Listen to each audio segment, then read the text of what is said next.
your body is kind of on your own side and food should be something that is celebrated. And we want to encourage people to like food because honestly, the opposite of that is extremely dangerous. What do you tell someone like that whose sole goal, or as she sees it right now, is to lose weight? Okay, first I correct language always. Okay. Sometimes I let it slip by for the first second of speaking to me, but when they start to use the word diet 4 times or, Okay.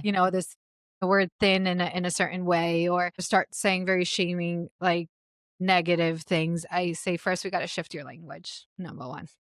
Because how you talk, if you're saying that out loud, I can only imagine how you talk to yourself. Yep. That's not ever going to come from, no one feels motivated. I don't care what anyone says, being like hating on themselves, or it'll work for 5 seconds until you're just like, so forget it. I'm just the most horrible person in the world because I ate a cookie and forget the whole thing. Like, no, we first need to change language. So, because I'm very into like energy and how that affects you and how it affects everything. And it says a lot about already to me about where you're coming from with this. Then once you start changing the language, you start shifting the mindset. Well, because when you correct the language, it's also shifting the mindset. So it's not diets. You want to make healthy choices. It's not, I want to be thin. You could say, I want to look good in my body. You could say, I want to fit more into clothes that stores I shop at, whatever. I don't shame external goals. I just help shift them to being, thin.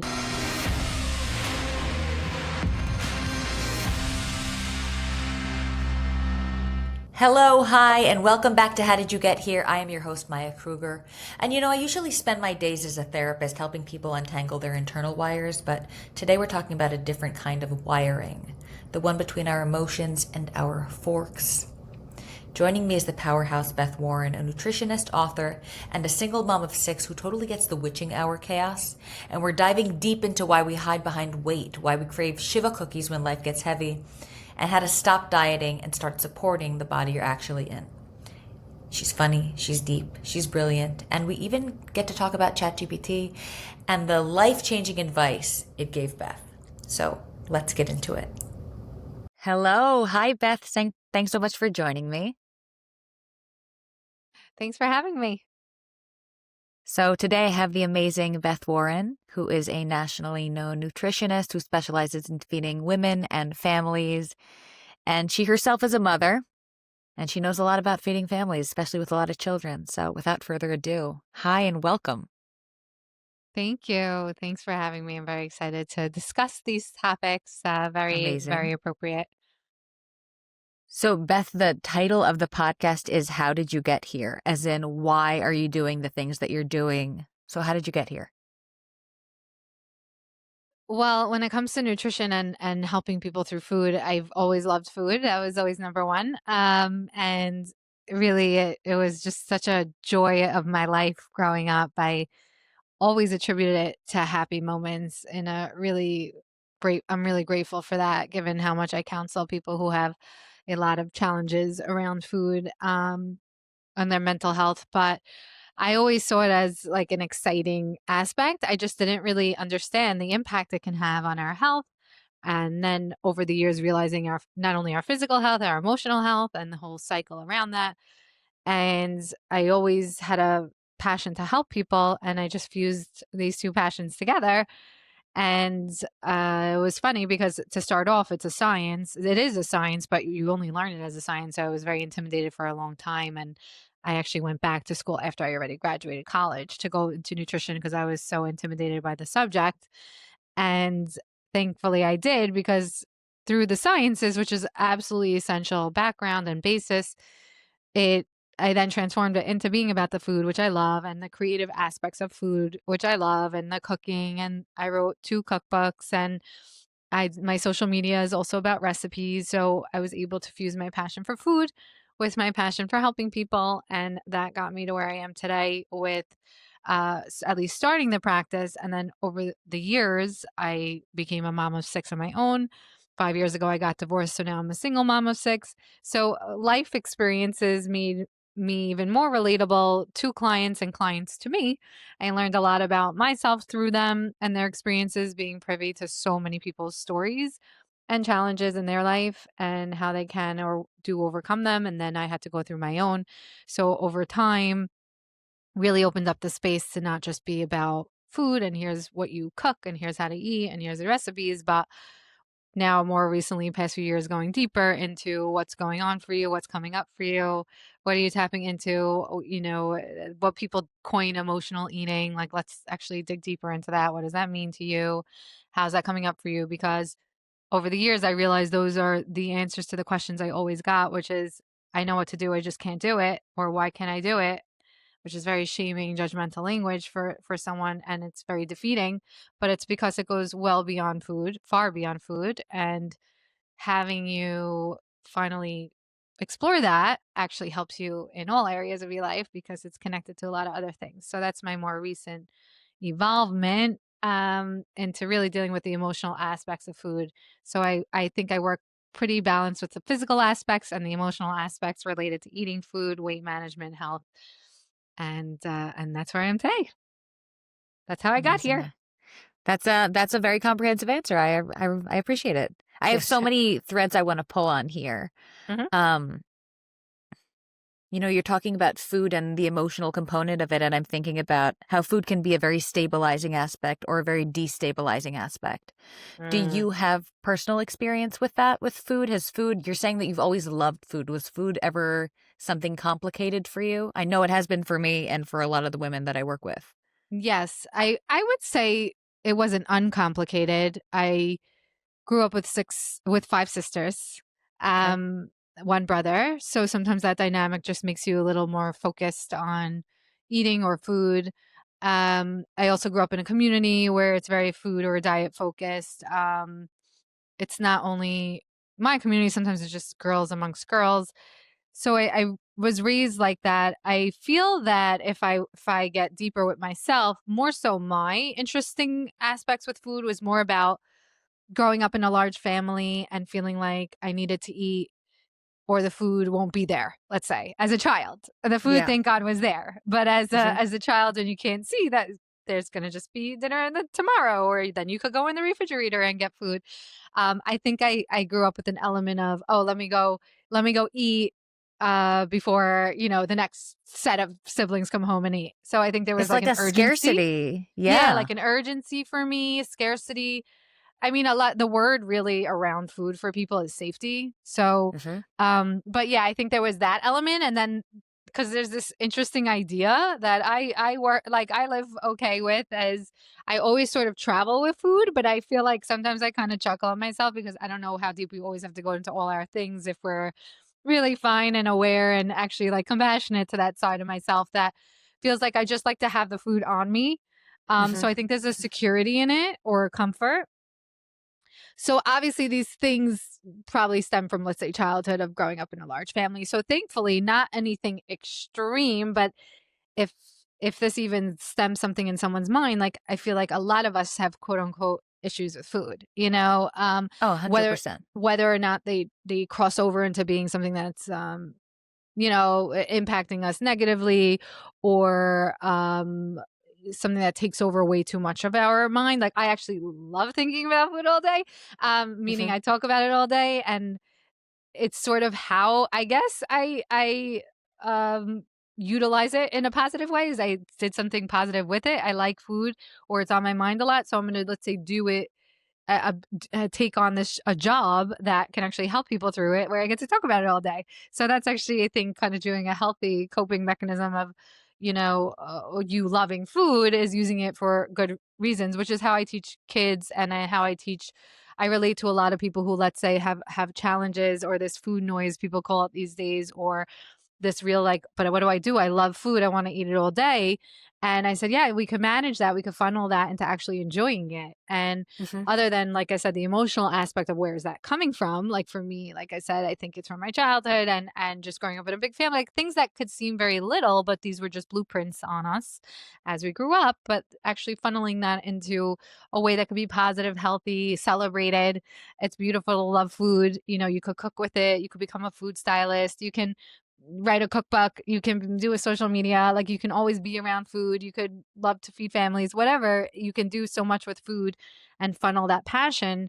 And that's very important, especially when I work with kids, is not to make them feel there's something wrong or shameful about that, or then restrict them on eating, which is like the stupidest thing you can do for someone who loves food like Mm-hmm. that in terms of struggling with the polarity of that mindset. But is more just teach them how to like celebrate it in ways that they can still feel good with it. That's actually benefiting them. So I would say Beautiful. It's that. And then when it very, comes to weight, I would say, yeah, as a woman, and all of the above, I've always been on, let's say, a higher end of my like body weight. But I think what helped me there is that I was put into sports very early, and I was athletic my whole life, even if it wasn't, let's say, competitively athletic.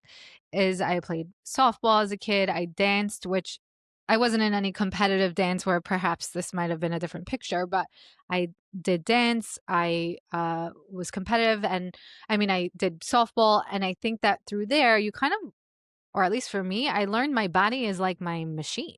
Like mm-hmm. my body's working for me, not against me, or I need to make it work for me. And I kept that activity. I boxed for years, for 9 years, and now I'm getting into Wow. tennis. Now that I'm in my 40s, I'm like, okay, put the boxing away, go for tennis. I'm always looking for the next sport because I love to move my body in a way that's sort of fun and works my mind and gives me focus. So I think that I was able to sort of work through body challenges that were coming up for me because I was using it in such a, like a useful way. I was like, how can I Yeah. hate it? Like I need to work with it. So I think I kind of had an integrated balance in keeping my mindset like, in some sort of state. But of course there's always challenges. And now that I'm in my 40s, there's challenges again going through body changes. Mm-hmm. It's an identity shift that it's okay to kind of like, you have to do your own work to, let's say, let go of or evolve or recognize, your whole life experiences. So the point is there's so much to food and there's so much to your body. Like it's not just a body, it's not just food. It's a whole story. So if someone comes to you, let's say a woman in her 30s, 40s, and she is very weight focused, everything is about weight for her. I just want to be thin. I want to lose weight. What's your take on that, given the spiel that you just gave about how you view food and body and using your body as your own tool? Your body is kind of on your own side, and food should be something that is celebrated. And we want to encourage people to like food because honestly, the opposite of that is extremely dangerous. What do you tell someone like that whose sole goal, or as she sees it right now, is to lose weight? And then I'll give you my 2 cents on that. Okay. First, I correct language always. Okay. Sometimes I let it slip by for the first second of speaking to me, but when they start to use the word diet 4 times, or Okay. the word thin in a certain way, or start saying very shaming, like negative things, I say first we got to shift your language. Number one. Because how you talk, if you're saying that out loud, I can only imagine how you talk to yourself. And Yep. that's not ever gonna come from no one feels motivated. I don't care what anyone says, being like hating on themselves. Or it'll work for 5 seconds until you're just like, so forget it. I'm just the most horrible person in the world because I ate a cookie and forget the whole thing. Like, no, we first need to change language. So because I'm very into like energy and how that affects you and how it affects everything. And it says a lot about already to me about where you're coming from with this. Hmm. Then once you start changing the language, you start shifting the mindset.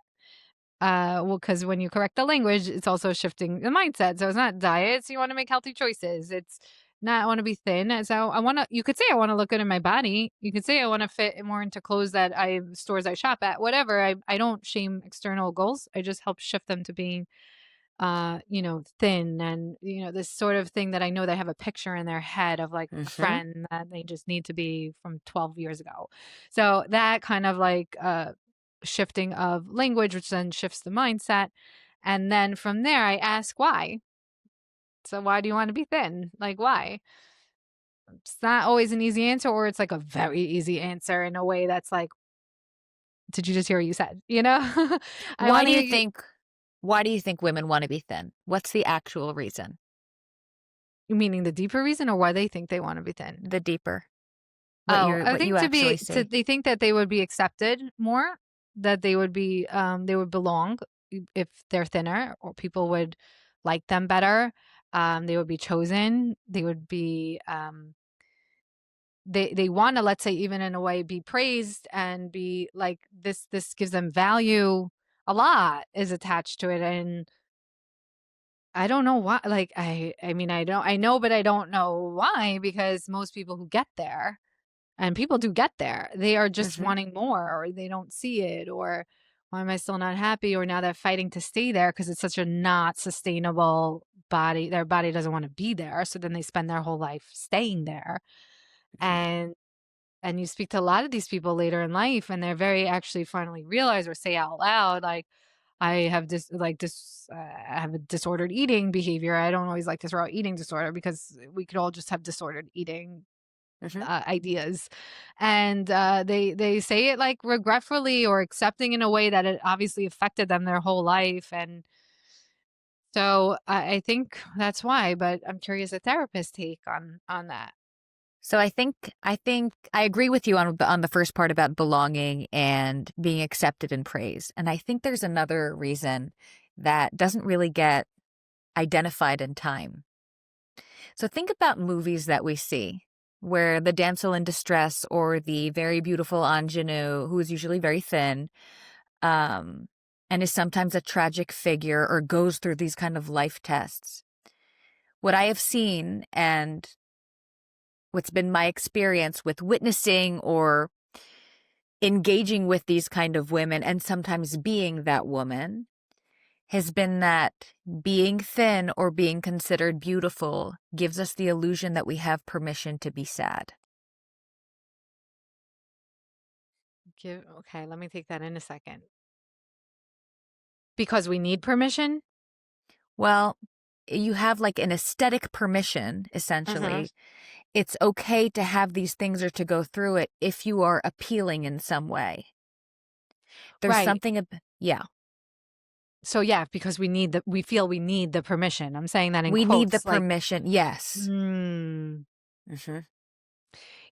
I could see where you're going with that, because if you speak to or have read something or research with really gorgeous model women, like really Hmm. gorgeous women, a lot of times they'll admit this. I'm not saying all or anything by any means, but I read something or I saw something, and they said they literally didn't feel they needed to learn certain things because they were able to get by on their looks. And a lot of people do ignore certain things with, I guess, someone so beautiful or thin, in a sense. Like, there is something to that that must be telling us that story. It must exist in that sense, to some capacity, and then people feel, so then that's what I need to be, even though, I mean, that's sad too. They would say that in a sad way, like they don't feel, they feel that I'm beyond looks, though, and I'm Hmm. beyond feeling thin. So that's very interesting. But I think it's not dissimilar from people that want to be exceptionally successful. Think about people that have made it, quote unquote, or that are extremely wealthy and successful, only to feel defeated at the top. A Oh lot yeah, of you hear that all the times, time. all the time, we have this illusion of what we want. And when we get there, what we actually have is permission to give ourselves a break, which we're not able to give. Because if we didn't give it to ourselves on the way up, we're not going to know how to do it once we arrive. And that's what Hmm. we do with being thin or the desire to lose weight or whatever. Once I'm thin, I'm going to fill in the blank. I'm going to find love. I'm going to get married. Right. People will take me seriously. My parents will think I'm worthy, whatever our story is. It's essentially saying I will have permission to something. And what I've seen is we don't actually want to feel good. We want to have permission to feel what we've been feeling. We want permission to rest, but we don't know how to do it when we get there. Hmm. So why do you think it connects with the thinness? Why is it is that because you could feel you could control it, or it's external and you see it? It's more Well, tangible. I think it's tangible. Hmm. It's tangible and it's so And you feel you celebrated. can control it, meaning there's an essence of do this and this would happen, but that the body doesn't always work like that. But I think people feel that. We want to have this illusion of control, that we Right. can control our body. If I could wrangle it in or whatever kind of violent language I use or Hmm. people use on themselves to feel that this is something that is either their own doing and they can undo it or redo it. It can maybe feel empowering and give motivation. But when we actually see that there are more components, as you know better than I do, into how a body looks and feels and exists in the world physiologically, there's so much more to it than what we eat or how we Right. move. It's also the media we consume. There's so much to it. And there's genetics. People become really disappointed when it doesn't work out the way they were hoping and they don't get the result that they were craving so much. So I like Mm, to look at it as you were really hoping to have an emotional experience that you really mm, need to have. It's not necessarily about the weight. I'm not negating that people do feel better sometimes, but that's not the biggest crux of it. It's a right. symptom. Right. And I think we're also talking about like more um not someone who just wants to shave off 5 pounds because literally their button just stopped closing, like sort of like a very easy point A to point B Mhm. situation. But do you also feel that, and it's interesting because when you think of the fact that people feel they have control or try to control it, don't you feel that, I guess maybe they're under an illusion that they're actually numbing or distracting the emotions when you're also saying, but inside you is trying to actually get there? So you're numbing while you're focused on diet and Yeah, trying to lose weight. You're ignoring the other things and you stay focused on that. right. Absolutely. Yeah. Absolutely. Are you familiar with Janine Roth's work? No. She has a really interesting book from, I guess, 30 years ago called Women, Food, and God. And it was kind of the beginning of the revolution of intuitive eating Mm, and looking at binge behavior from a spiritual and emotional aspect. And what I was struck by was people are looking for a feeling. They're looking for a feeling. It's not necessarily the thing. And when we mm, take away, let's say I had a magic wand and someone wants to lose weight and that's their dream and I give it to them. They're going to be struck by how unhappy they still are or how dissatisfied and how much the hunger exists, not necessarily for food, but for something else that they were looking for.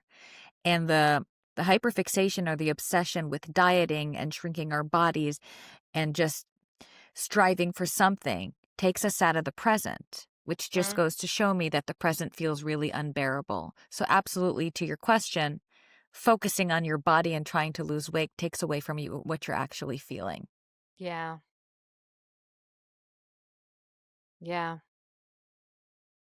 I mean, I guess we can say if people only knew this, right? Like on a logical level, and they hear it and they're like, okay, so you're saying that I hear you.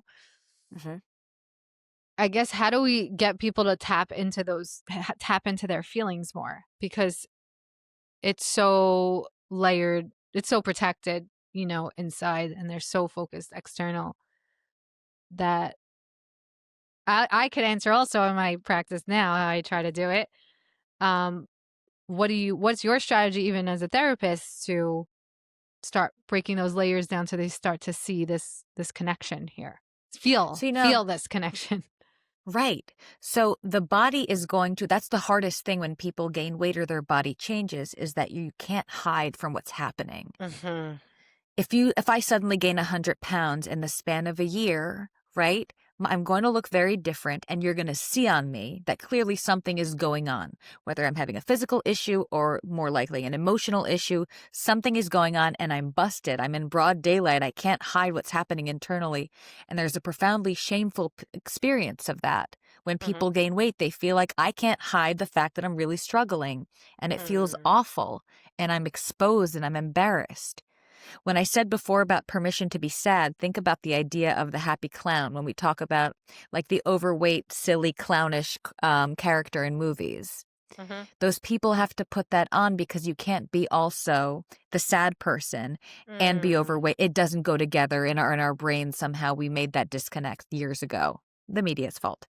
But if I'm more aesthetically or acceptably accepted aesthetically more pleasing, Mhm. you know what I mean? Then I can have maybe more permission to also bring out my other colors. There's more permission for me to take up space, which is ironic. 'Cause I'm taking up less space Right. in the world. Right. The body and gaining weight is a protective measure, as is losing weight, right? Also, I can still hide myself if I'm very, very thin. Right. But when I am gaining weight in a way that does not feel good for me, and I don't feel good about it, it's not that if you gain weight and you feel awesome, more power to you, amazing. Right. But if I don't feel comfortable in my body, that means I'm going to push people away, or I'm not going to want people to get closer to me, or I'm going to engage in more isolating behaviors, and perhaps that's going to perpetuate more binge behaviors. What that says to me is I am afraid of people getting close to me, which points to a wound in a relational aspect in that person's life. So if we can address that, you're going to have less of a need to do things that make you hide from people and from connection. Hmm. That's my take. Now give me yours.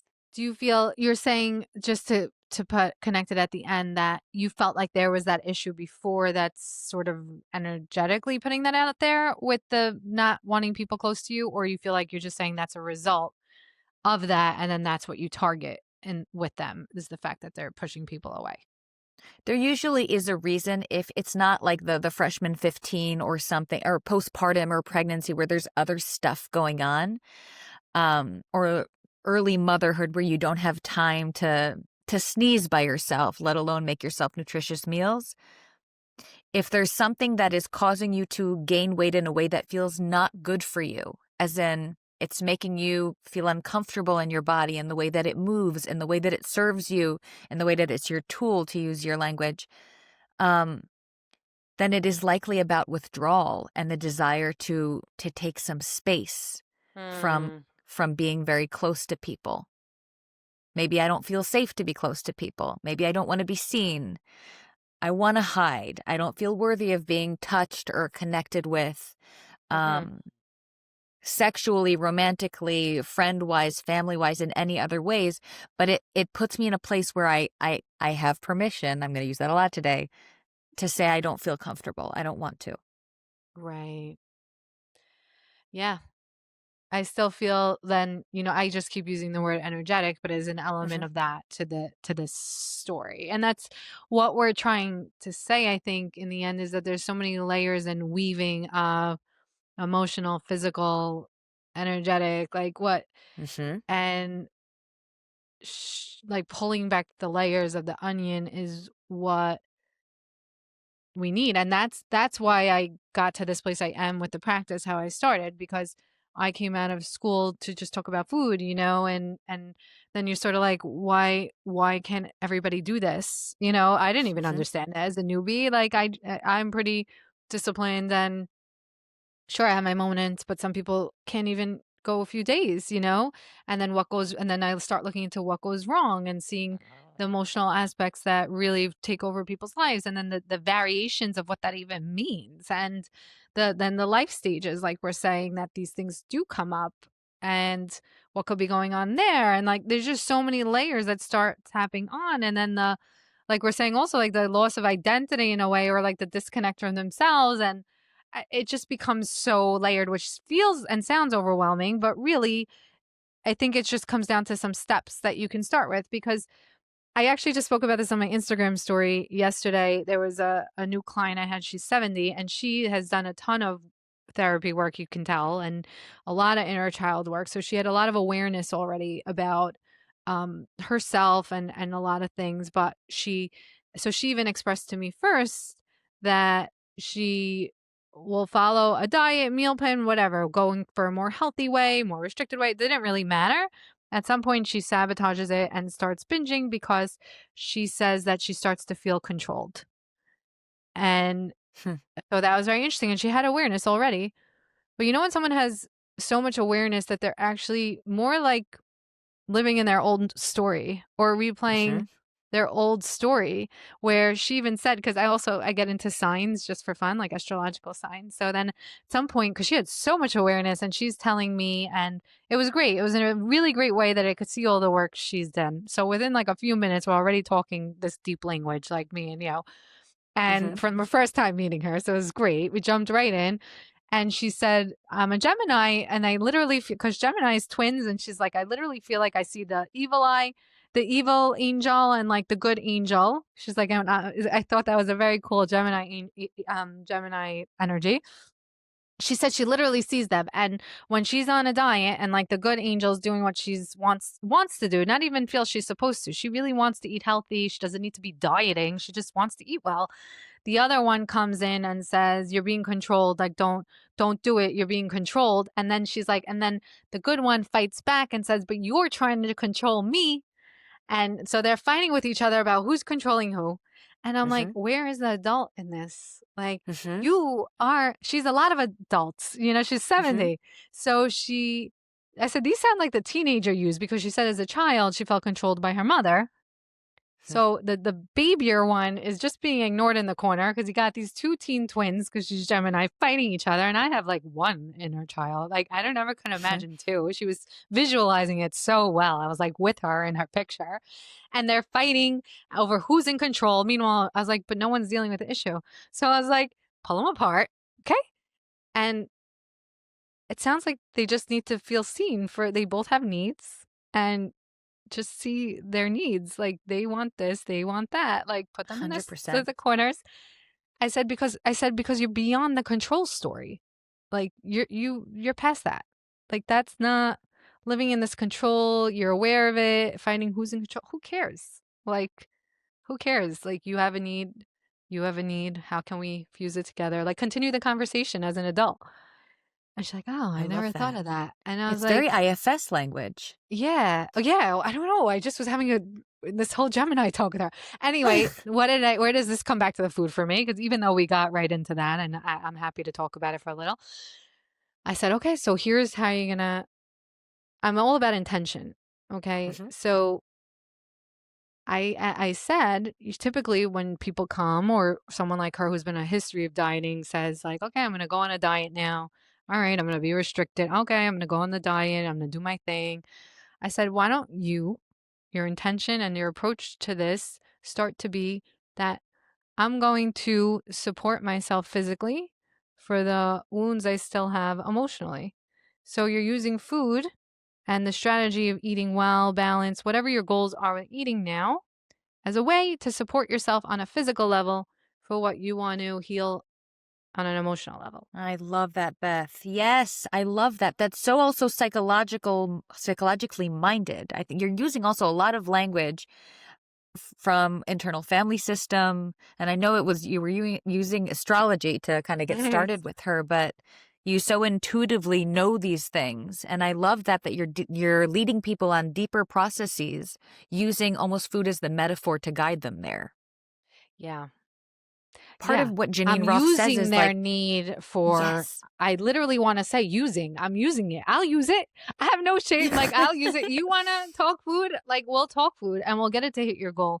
But we'll also recognize that there's an alignment issue missing.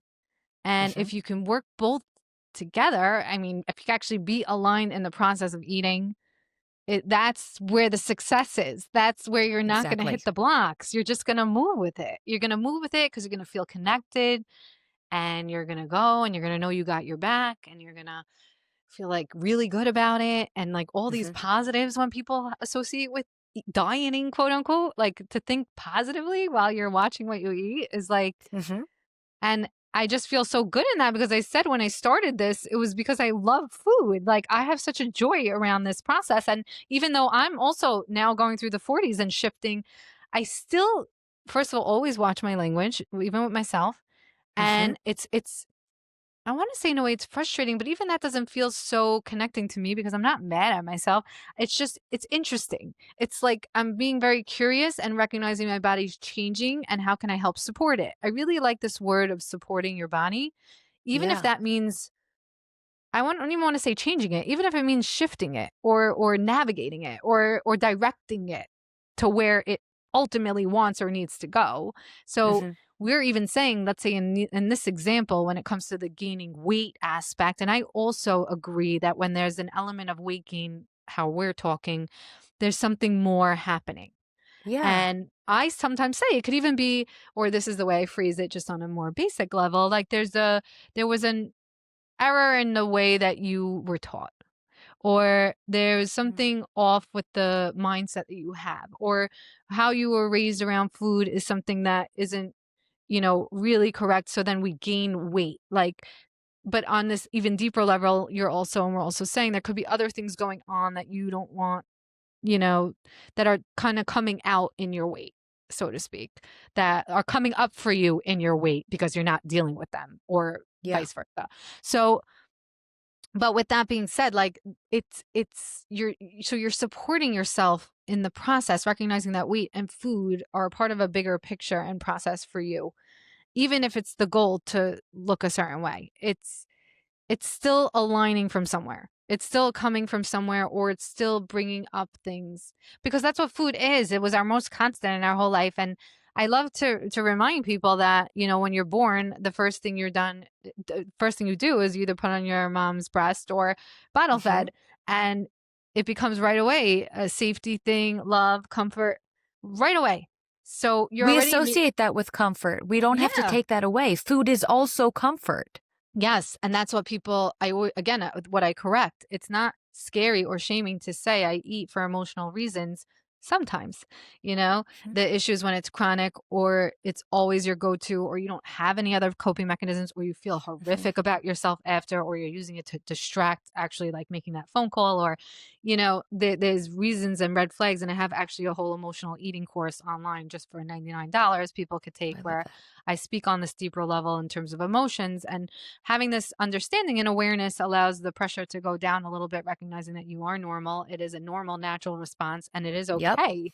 For many reasons, going 100%. eating birthday cake on a birthday is eating emotionally, and that's Hmm. very celebrated. That's fine. You know, it's when it's, so I feel this the shame or the feeling like, oh, that means I'm out of control, and then that leads you to being out of control. So that's why I first look to correct that it's Yeah. very normal to feel you respond to food for comfort.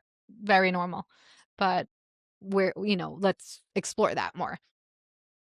I think we're both Jewish women, Mhm. Sephardic women. And uh, my mom passed when I was 18, and I became Mm. well acquainted with the term Shiva cookies. I don't know Yeah. if you know what Shiva cookies are, but they're the No. driest store-bought kosher cookies. Um, I was living in Israel at the time, and these are like these kind of like sandy, like you need a lot of water to get these down. Um, but that just the way that people responded with providing food, not even necessarily Mm. meals, just you should have something sweet because you're so heartbroken, which they were right. We were heartbroken. And also, that did become a way for me to give myself some comfort, or to numb it, or to Mhm. get like that jolt of energy that I feel like I was that I felt that I was missing. But food, and I know it's not just in Jewish culture, is associated with, we're sad, we're happy, I'm excited. A lot of times, if we don't know what to do with feelings, even if they're amazing feelings like excitement, I'm going to try to stifle it down with something, because it's better Mhm. for me to dissociate from that overstimulating feeling than to actually be in it, because I don't know how to contain it. So I'm going to go to an area where my nervous system is familiar, even if it doesn't feel great. And I do theoretically want to be excited about something. If my body and my system doesn't read it as safe to do, I'm going to do something to numb out. And that's where you can use Mhm. food as a substance. Right. Right. And it's a tricky substance because we also need to eat it. So Exactly. it's a hard one to first even recognize that what's happening. Yep. And you can And never be sober from it. right, that's what I mean. And when I say recognize it's happening, it's more exactly what I'm saying. It's more the people coming to me before you first saying, I gained all this weight. I don't know how it happened. And they're very disassociated and they don't understand. And they have like kind of a blank look in their eyes because they really don't understand what's happening. They just know that they're gained a lot of weight, but they didn't recognize potentially there could be many reasons, but potentially if it was this reason that they were numbing and just eating, and next thing they know, they felt like it just suddenly happened. Yeah. Well, in a lot of ways, they weren't there for it to happen. They weren't Right. present. And then They weren't I there. have to pull them into that Mm. understanding as we start working together. And what usually happens is that they see, they say, okay, they leave my office clear. Okay, I'm good to go. I got my meal plan. They come back, they're like, I don't know what happened. I couldn't do it. And that's usually like the big sign that there's more going on. Why could you not Yeah. do it? Everybody's like everybody, when I'm a little exaggerating, but most people say, just tell me what to eat. And I never work like that. I give suggestions, don't get me wrong. I give like Mm-hmm. 4 options just to get yourself in a routine, though, not to handhold you, not to give you everything. I don't give a new thing every week. I teach you. So they all say, no, no, no, but just tell me what to do. Just tell me what to do in the beginning. Because they think if I just solve it for them, they'll be okay. But Mm-hmm. when you do that, and that wasn't really the problem, like 99% of people, they're not able to still do it, even though you literally told them every single thing to do, which I do in the beginning because everybody says that. And that's what I Mm-hmm. need. And just do it for me. And most people don't do it. Mm-hmm. Why? Because that wasn't the issue. I always tell people, kale is healthy. You know how to eat a salad. Like, you don't need me for that. That isn't, Mm-hmm. we got to figure out where it goes wrong, what comes up for you. Why aren't you able to do this for a full week? And sometimes it's obvious. Like, I don't know, I'm running to work in the morning. My kids started crying and I couldn't leave for work. And there was my breakfast on the table and I forgot to bring it. So, okay, we come up with car snacks, to keep Mm-hmm. in the car and things to keep at work and other ways. So I also look to solve things on a practical level. Not everything is so deep. But when we start, I build relationships with clients for like a while. I always tell people I'm not the one to see for just one time because this stuff that we're talking about is stuff that, I mean, yes, the 70-year-old woman who had a lot of self-awareness and therapy, this came up within 10 minutes. Mm-hmm. Most people, this is going to take time or Yep. time for me to at least start connecting things for you or pulling it out to show you.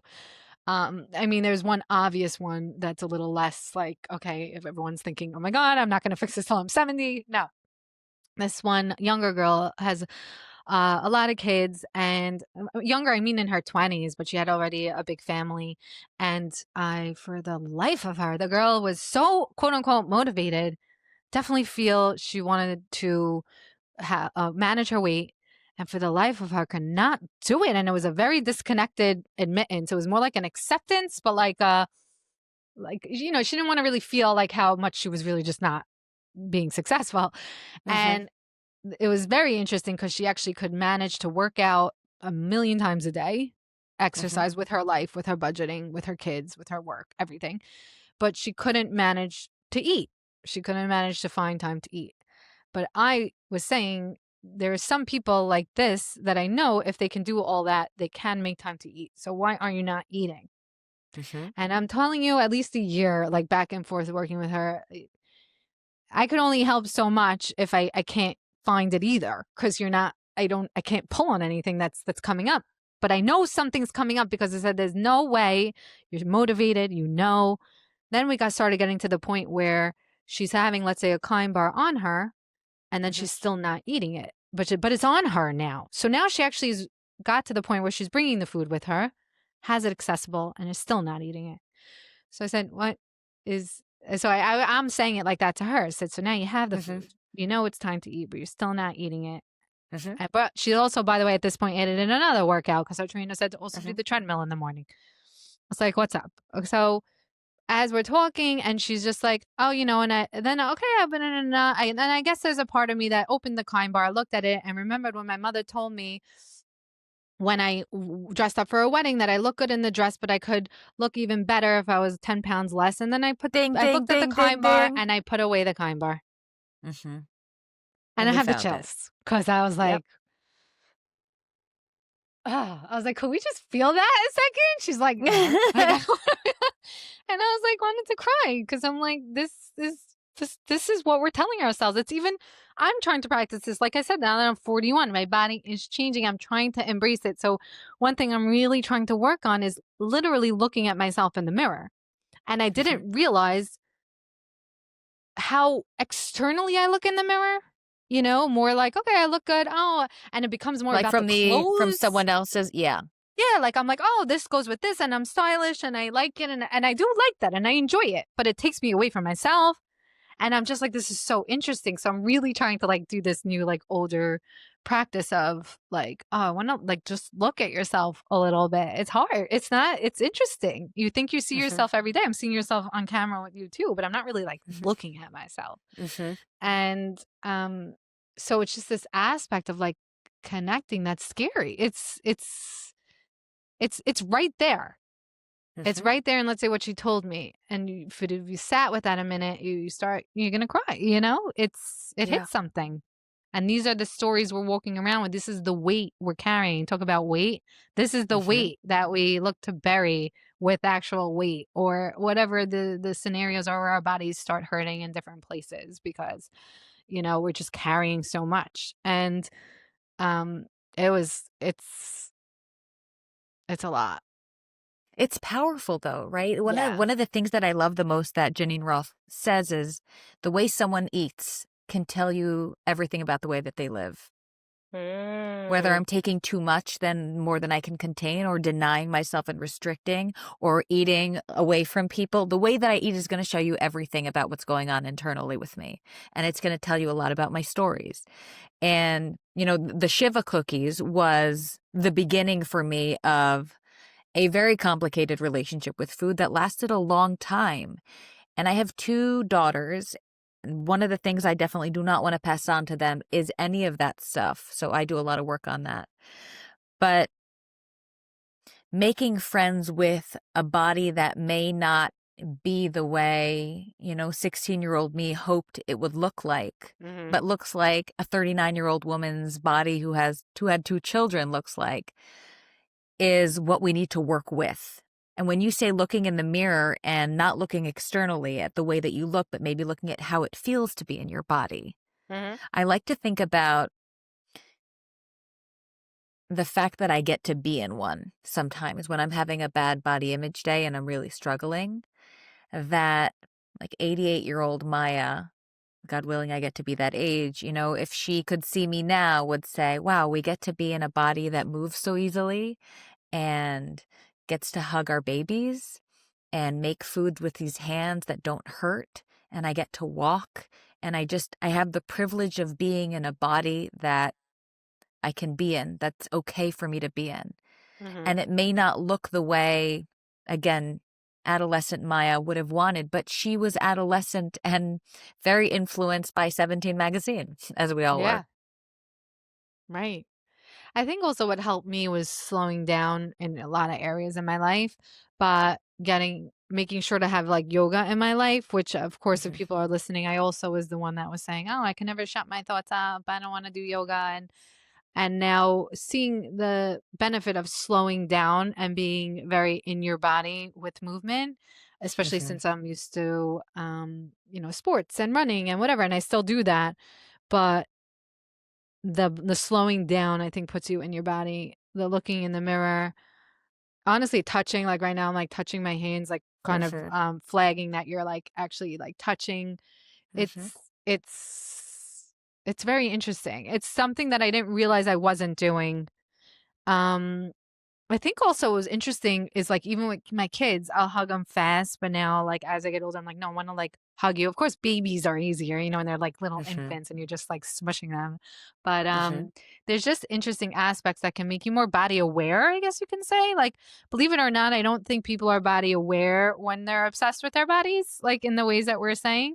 I think they have a morphed, sense of body, but I don't know how aware they are in their body or with their body. It's more just this is how I see it, but like I'm not really looking, but like I'm looking or they're obsessed Hmm. with one area of their body and like see it magnified or um things like that. So yeah, the kids, oh, you mentioned kids, but kids teach us a lot. Like, they're mirrors. They're all meant for you also. They chose you Hmm. that they're meant for you. They really teach you a lot of lessons anyway, like on even on a deeper level. So I also learned a lot about that. And also the concept as you get older of seeing pictures of yourself and saying, "It's so silly," like the memes you see.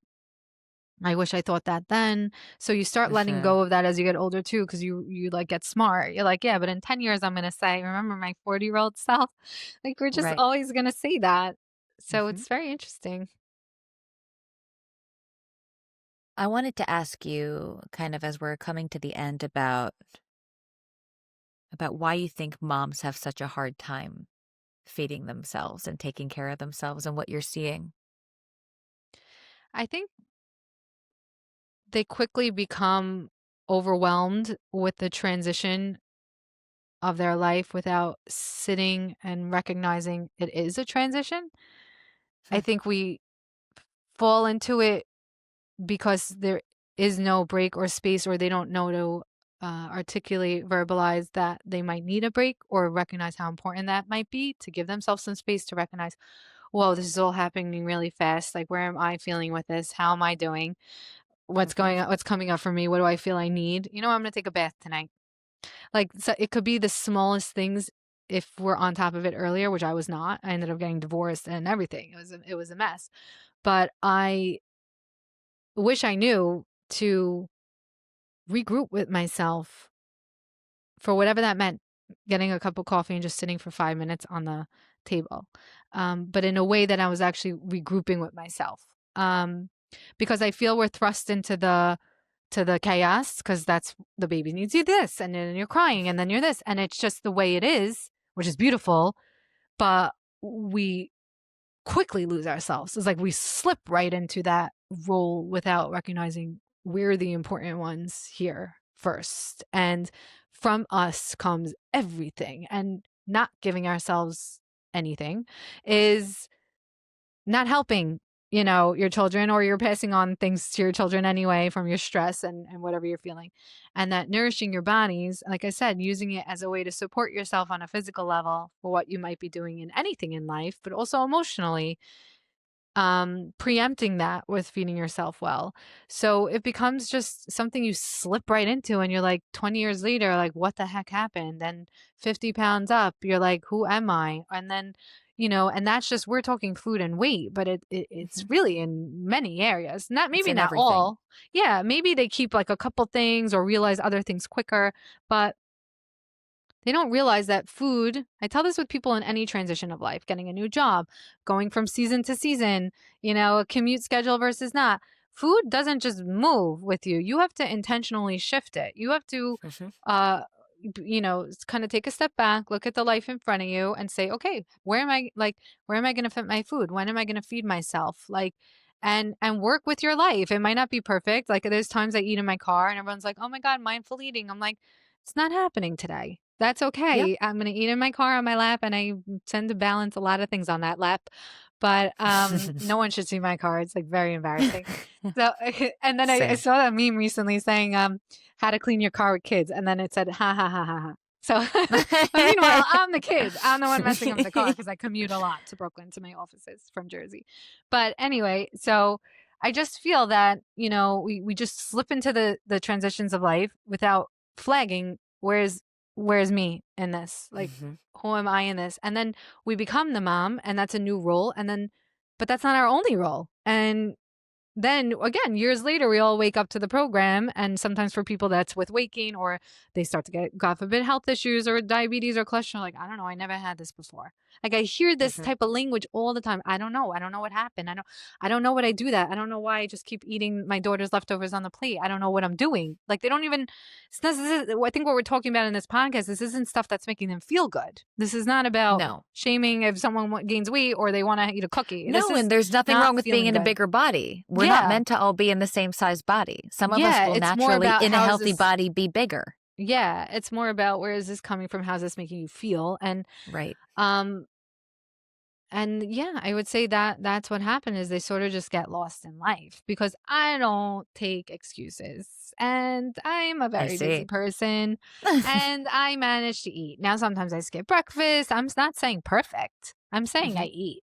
There's people who literally drink coffee all day, don't eat, and then overeat all night. I don't really like always using the word binge, but like they just eat all night. I'm like, what do you expect Hmm. to happen? Of course that's going to happen, but then they feel shameful and they feel there's something wrong with them and I can't control the cookies. Well, if your body was starving all day, you're craving sweets and sugar because that's your body's mechanism to survive. You just put yourself in survival mode. And survival mode is another interesting concept, this fight or flight feeling in Yep. general, and like how triggering that can be for more like behaviors, and eating comes from that place perhaps, and fight or flight where it shuts down and then you're like starving, and then so I think that's like an element too, like if you're very stressed with life or 4 o'clock the kids come home, 3 o'clock, whatever time it is, Yeah. and a lot of moms always say the 3 to 5 time is like their nightmare. And I'm The like, well, witching did you hour. eat? Number one, did you Hmm. eat all day? No, I didn't have time. I'm rushing. I had some coffee. I don't know. I just grabbed something off the counter. Well, that's number one. So I said my Hmm. grandma always said, "Don't go to a supermarket hungry," and I didn't Yep. need school for that. So number Hmm. one, how is that going to logically work? Number two is, maybe like name it, like maybe be aware of what's going on in your house at the moment. Like there is chaos. Everybody needs you. They're all dumping their emotions from school when you're like trying to deal with your own. It's a lot emotionally on you that you need to be present for and stable. Meanwhile, your blood sugar is not stable. So how are your brain going to be stable to carry all the emotions of the young ones? And then they're physically pulling you in different directions. She needs help with her homework. She's her hair rubber band stuck in her hair for the shower. You got to go shower one of them. Like you're making dinner. And for me, a lot of times I was finishing up work. Sometimes I wasn't even there and I'm getting phone calls at work, like very stressed. So it's a lot. And I think we need to sit with that and recognize like, this is a lot. Like I do say that a lot now. I'm like, this is a lot. Like, I just need to say it out loud. Like, this is a lot. Yeah. And already you Naming just it. feel like, whew, okay. So I think people don't do that. I think they're just like, I think they feel like they need to know how to shoulder it all. I think they need to feel like, what do you mean? Who else is going to do it? So like, this is my life. And that's okay. But then sit with it. Um, Yeah, I would say, because I want to say ask for help, but not everybody could ask for help. And meaning not everyone has supportive help. And a lot of times it is Right. on moms to do it all. But I think that recognizing that, naming it, and finding the things, there's moms I ask, what do you like to do for yourself? And they Hmm. literally don't know. They don't I know. so know that feeling from my very early days and just feeling like I know what I used to like. I like the idea of sleep, but other than that, I don't know. We lose Yeah. ourselves. Yeah, and I said the first thing to do is to come up 5 things you'd like to do, and if you don't Yes. know, then things that sounded interesting to you that you've heard, go try, go explore, go experience. Like start to make your list of things you like to do, which also may evolve, and that's your first number one. If you don't know what to do that makes you feel good, you got to go find those things. And it could be as simple as, like I said, a hot cup of coffee. Even if you can't go out, you made your own cup of coffee, or whatever it is. It can be little things. It doesn't have to be big things, doesn't have to be expensive things. It has to be things that are intentional for you. That's why I always treat even meal planning and making your foods as self-care. I always, whenever it's people like this speaking to me, who feel like lost in life and I don't know what happened to me and I'm taking care of everybody else, is that I say, so then this is your self-care moment. This is like you nourishing your body, doing something great for yourself, because who doesn't feel great pulling out that salad from their bag that they prepped the night before? It's like the best Hmm. feeling. Like I'm so happy. I'm like, oh my God, my salad. Like I made that. Hmm. I didn't spend $25. Like I Hmm. made this and okay. And then okay, worst comes to worst, you don't use it. Like you put it in the fridge for the next day or you ate it for dinner. Like these things happen to me all the time. And it's like when they say no one regrets a good workout or whatever. I don't know why they Hmm. don't say that about food. Like no one regrets preparing food for themselves that makes them feel good. And we have to Hmm. just also feel that we deserve to feel good. Like we deserve to feel good. And maybe we shame ourselves a lot being a parent, which I do. Like Hmm. we feel Of we need to course. be a better parent. And it's a very hard role, a mother. Like you don't always feel great about yourself and what you're doing. I feel like more often than not, we're criticizing ourselves for what we're doing, or oh my God, I forgot that one project, or like she's crying and you didn't have as much patience with her, so you're like thinking about it all night that like I should have like been more patient with her. And like Oh my so I God, just feel yes. like maybe the voices we're telling ourselves, and then of course if we have spouses or parents or whatever also shaming us of how we should have put the winter jacket on our daughter, not the summer one, and your mom saw her at school, whatever.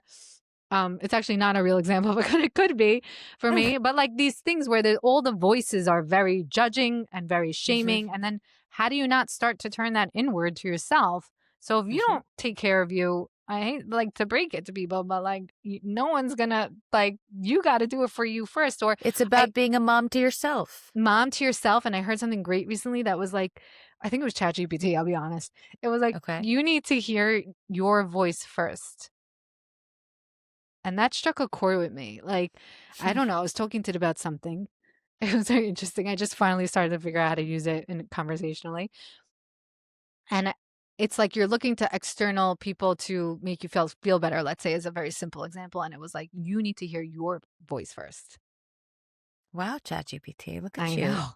bringing in the wisdom. I Thanks, finally Chat. figured out the prompts. But yeah, so it's taking care of us, you know? The anchor of the home. Mhm.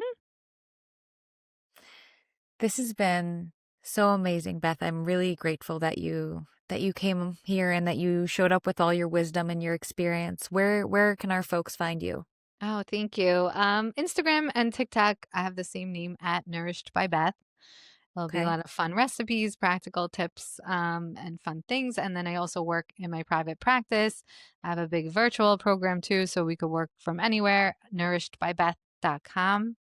And you Mhm. can also see my two online courses there. One is on emotional eating, so check that out as well. Wow. I'm still caught up on that story of putting the snack bar away because of a comment from 10 years ago. We carry so much weight that isn't just physical.